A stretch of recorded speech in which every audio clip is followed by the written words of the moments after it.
Surprisingly, over 90% of viewers haven't subscribed yet. If you're enjoying the content, hit that subscribe button. It motivates us to keep creating and helps us never miss an upload.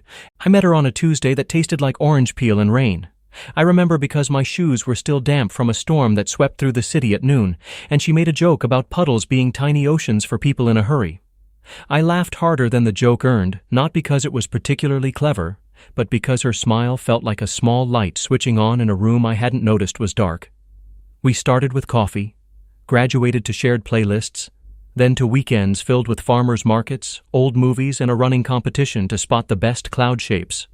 I was the steady one with tidy spreadsheets and neat folded shirts. She was improvisation, a melody that never quite repeated itself. Together, we felt balanced. I let myself believe we were a future. Back then, I signed documents without thinking twice about what could go wrong. I had a modest company I'd built over 10 years, a patient, practical thing that grew like ivy. Quietly, steadily, never flashy. My lawyer liked to say that good businesses are like good breakfasts. Reliable, not dramatic. I set up a routine will in my early 30s that pushed most of my assets to my sister and a charitable trust, with a generous but reasonable provision for a future spouse. Sensible, responsible, boring, in the best way. When she moved in, I updated insurance beneficiaries, added her to the emergency contact list, handed her a spare key with a brass keychain shaped like a lighthouse. I told myself that love meant doors without secret locks. Our home developed rituals. She'd hum while watering the plants. I'd leave notes in the margins of books for her to find. We would celebrate small wins with takeout and a silly dance in the kitchen that made the dog bark like we were throwing a party. There were no fireworks to warn me that something was off. There were only small breezes that flickered the flame, a night she stayed out late because of a networking dinner, a phone turned face down on the table, a story that changed a detail on a different retelling. They were the kinds of things you can explain away if you want to, and for a while I wanted to. I was in love, and love can be a pair of sunglasses at dusk. You keep them on longer than you need. The first unmistakable sign arrived as a receipt, folded and tucked into a book she borrowed from my shelf. It was for a restaurant we'd never visited together, stamped with a time that overlapped the late meeting she'd mentioned. 2 entrees, 2 drinks, a dessert we used to split on Sunday evenings. I stared at the paper for a full minute, willing it to be anything else. A client dinner, a cousin, a friend I hadn't heard about yet. The world inside my chest felt like glass trying not to rattle. I put the book back where I found it and took the dog for a long walk. The night air cooled the edges of my thoughts, but the receipt's ink stayed bright in the dark. I didn't confront her. Not then. Instinct said to wait, to watch. I'd learned from business that panic rarely delivers clarity. Data does. I started paying attention to patterns, not moments. I noticed that the networking dinners always landed on Wednesdays. A rideshare charge appeared on our shared card for a part of town we never visit, wedged between purchases we did make together. On her nightstand, a lanyard for a co-working space appeared, though she never mentioned working there. None of it was proof on its own. Together, the pieces were a soft drumbeat I couldn't unhear. Our conversations remained normal. She teased me about my tomato plants. I asked how her day was and listened while stirring pasta. I wasn't acting, not exactly. I still loved her. I also loved the truth, and I needed to know which one would win. So I kept my voice even and my schedule steady. When she texted, I answered. When she asked if I could pick up oat milk on my way home, I said sure. Calm isn't denial. Sometimes it's preparation. I spoke to my lawyer, a sharp, kind woman named Marisol, who wore quiet earrings and never rushed a sentence. I didn't tell her everything at first. I said I wanted to review my estate plan, which was true. We sat in her office with a view of the river and walked through what would happen if I got hit by a bus tomorrow. We updated a few documents that had grown stale, moved some things into a trust I'd been meaning to create, tightened language around business succession so the staff wouldn't be stuck in limbo if anything happened to me. When we finished, she closed the folder and asked gently if there was anything else. I told her I needed to make a contingency plan. I didn't want a scene. I wanted clarity and a way to protect the life I'd built if the relationship wasn't what it seemed. She listened the way doctors listen when pain is vague but real. We drew up a new will that would take effect upon signing, reverting most of my assets to their original destinations. My sister, the trust, a few bequests I'd added for people who helped me along the way. We left a fair, respectful provision for a partner in good standing, but it would require our marriage to be intact and free of separation for a period spelled out in careful language. Nothing cruel, nothing petty, just boundaries. I felt a steadiness come back into my hands as I initialed the margins. At home I was gentle. I asked how the co-working space was, as though I only then noticed the lanyard. She smiled and said it was great, lots of natural light, good coffee. I nodded and asked what she worked on there. She offered a word salad about freelancing. I stirred the sauce a little longer than usual. In business, you learn to respect silence. It gives truth room to show up. She didn't elaborate. I didn't push. That night she fell asleep quickly, and I lay awake listening to the soft faucet drip rhythm of rain gutters. The dog snored at my feet. I wasn't angry. I was taking inventory. The next Wednesday I arranged a dinner with a friend near the neighborhood I suspected she visited. I wasn't planning to follow her or create a scene. I simply wanted to confirm whether the pattern existed outside my imagination. After I paid for my meal, I walked past the restaurant from the receipt. It was full, but not loud. A place where voices were confident and shoulders relaxed. In a corner by the window I recognized her laugh. She sat with a man I had never seen before, leaning in, fingers on the base of her glass, a softness in her posture reserved for closeness. I didn't go inside. I stood long enough to know, then left. The knowledge was cold and clean, like water straight from a mountain stream. It stung and it cleared. On the way home, I made a decision about how I wanted to handle the end of whatever we were.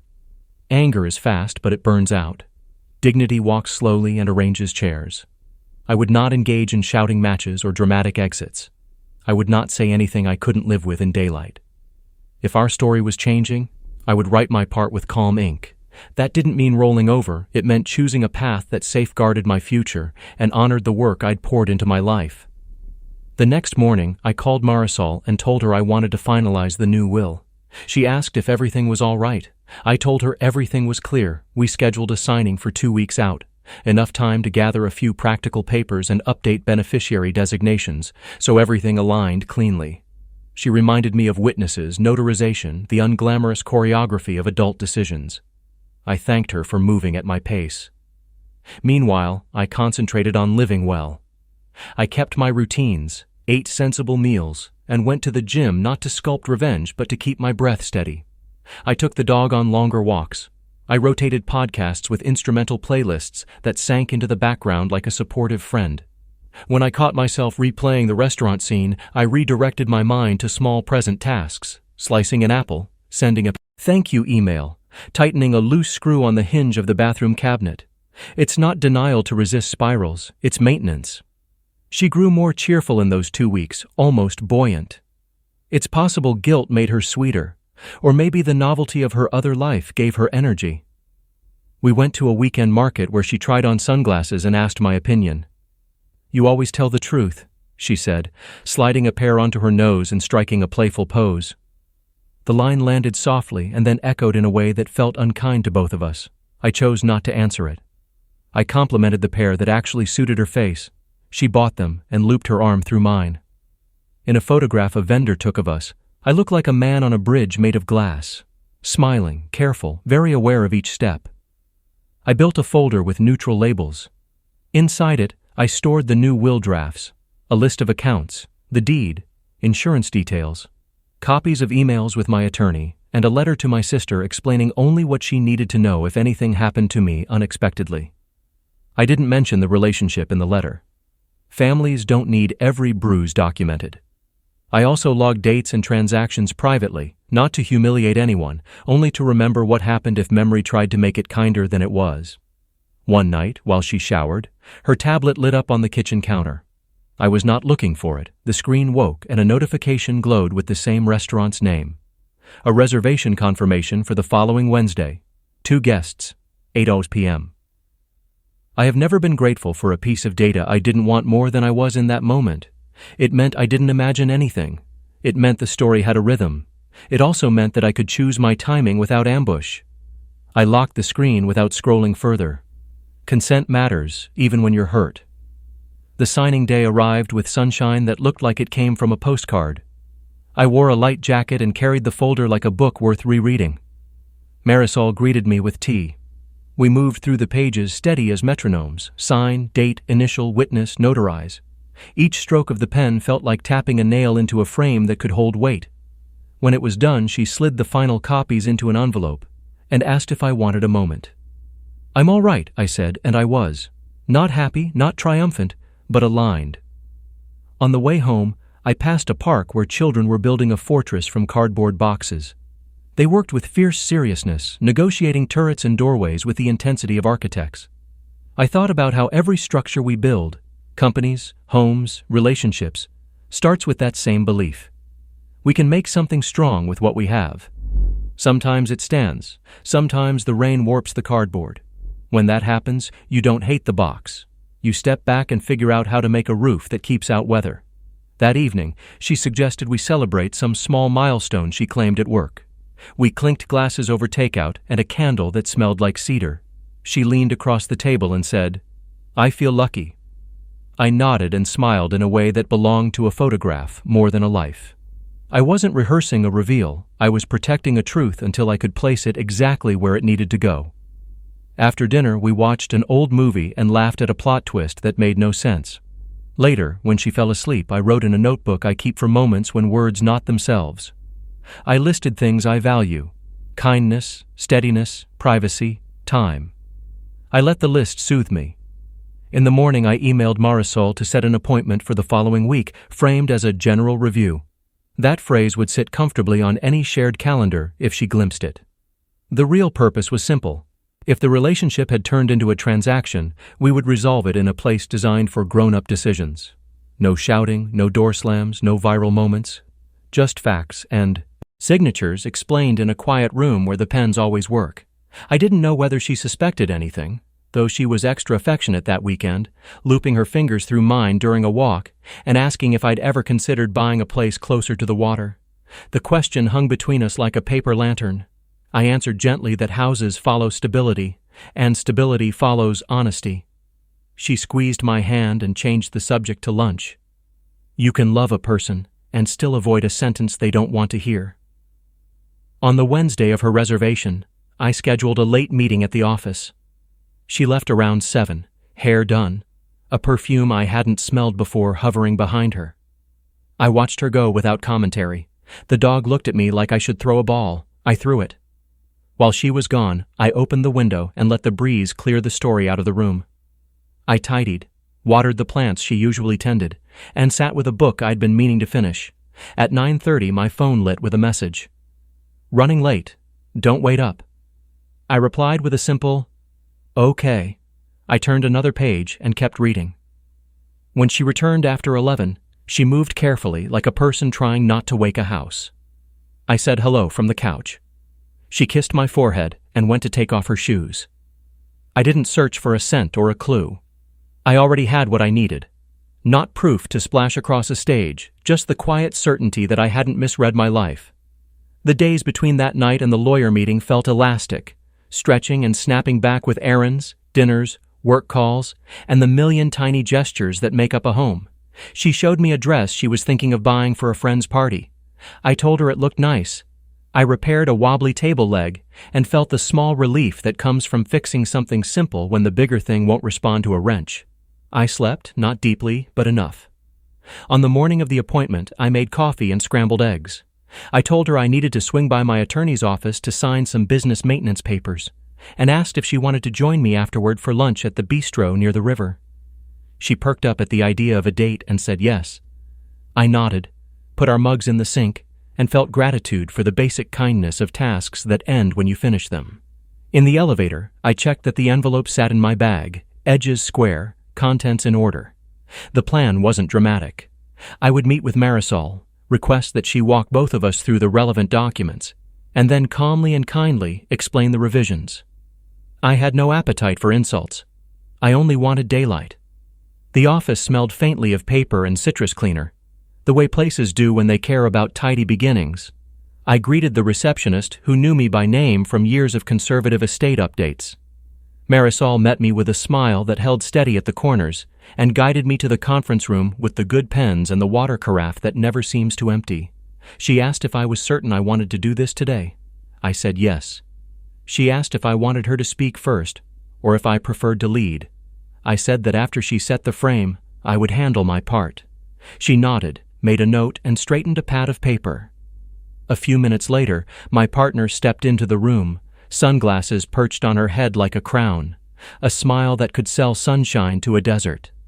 She greeted Marisol politely, took her seat across from me, and placed her phone face down on the table with a practiced ease that made the gesture look like respect rather than habit. I felt the smallest tremor in my right hand and placed it flat on my thigh to steady it. Before any of us spoke, I remembered the version of us who danced in the kitchen with takeout containers and silly songs. I let that memory stand in the doorway, not to stop us, but to witness the change. Then I turned toward the future that would start in the next few minutes, measured my breath, and waited for Marisol to begin. Marisol opened the meeting with the kind of calm tone you hear in courtrooms and classrooms, steady, professional, a rhythm that gives shape to nerves. She explained the purpose of the appointment, reviewed the agenda, and laid out the structure of the updated estate plan. Her words moved like a careful metronome, designed to keep the moment from tilting too far in any direction. My partner smiled politely, nodding here and there as if she were listening to a financial podcast. She seemed comfortable, even smug in a subtle way, as though she expected this meeting to result in paperwork that secured her future even more tightly. She leaned back in her chair, her expression composed, her fingers resting lightly on the table. I sat opposite her, hands folded, pulse steadying with every sentence Marisol completed. When the review of the assets began, I watched her eyes flicker at the numbers. She knew the company had grown, but never asked for specifics. She preferred to live in the glow of comfortable, without ever peeking at the machinery behind it. That glow had been one of the things I liked at first, her ability to enjoy life without dissecting it. But in that conference room, I could see how her detachment also allowed her to take without understanding the work that built the gift. After 10 minutes of careful legal explanation, Marisol invited me to add context. I cleared my throat, leaned slightly forward, and spoke clearly. These updates, I began, reflect changes I felt were necessary to protect the business, my family, and my long-term plans. The provisions for a spouse remain, on conditions of stability, honesty, and continuity in the marriage. Otherwise, the assets return to their original beneficiaries. The words landed gently, but they were not soft. I saw the shift in her posture, first confusion, then a tightening of her jaw. She opened her mouth to speak, then closed it, perhaps realizing this was not a kitchen table chat.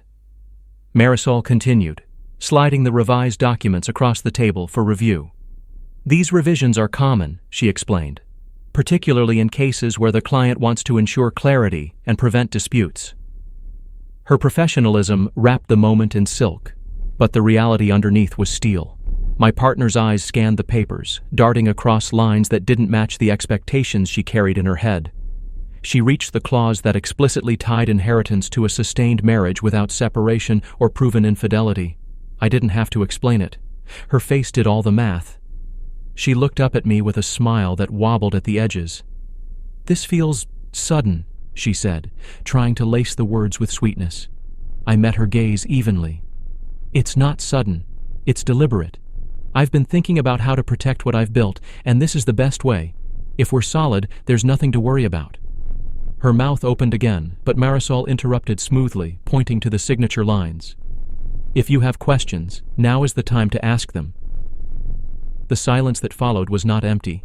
It was charged, like the pause before lightning. She shifted in her seat, glanced at her phone, then back at me. "So, you don't trust me?" she asked, her voice finally breaking through the calm with a note of indignation. I didn't raise my tone. I didn't lean forward dramatically. I simply said, "I trust actions more than words, and I've seen enough to know this is the right decision." Her face flushed, and for a moment she seemed ready to deny, to argue, to perform. But the sterile quiet of the lawyer's office gave her no stage, no audience, no background music to fuel theatrics.